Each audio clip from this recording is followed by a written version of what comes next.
బడులల్లో మన ఊరు మనబడి అనేటువంటి కార్యక్రమానికి ఇప్పటికీ 360 కోట్లు ఇవ్వాలి. ఎగ్జాంపుల్ నా విలేజ్దే చెప్తున్నాను. వాడు సగం పని చేసి పెట్టాడు, పిల్లలంతా చెట్ల కింద కూర్చుంటున్నారు. చలికాలం ఏడ కూర్చోవాలి చెప్పండి. నేను నా విలేజ్ విషయం ఇప్పటికి 1 ఇయర్ నుంచి చెప్తా ఉన్నాను.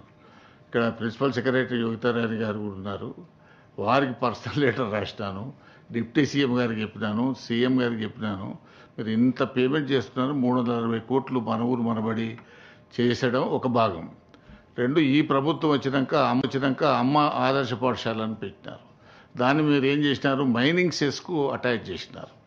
ఆ మైనింగ్ సెస్ వచ్చిన దగ్గర అయితేనే కొంత పేమెంట్లు ఇస్తున్నారు, లేని దగ్గర అవి కూడా ఆగిపోయినటువంటి పరిస్థితులు. కాబట్టి దీని మీద మనం ఫస్ట్ వాడు కూర్చునేదానికి రూము అవన్నీ వసతులు ఉంటే తర్వాత ఇప్పటికే మనకు గవర్నమెంట్ స్కూళ్ళల్లో డ్రాప్ అవుట్స్ ఎక్కువైపోయినాయి.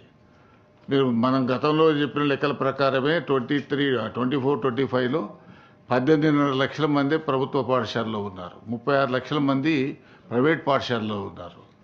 ఈ సంవత్సరం 3 లక్షల మంది చేర్చినామని చెప్పినారు, కానీ అది ఉత్తదే. 30,000 మంది కూడా కొత్తగా చేర్చుకోలేదు, లెక్కలు మాత్రం పంపిస్తున్నారు.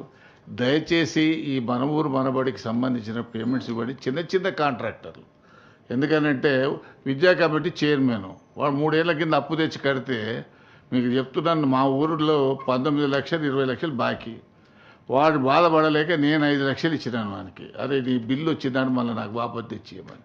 ఇటువంటి పరిస్థితి ఉన్నది.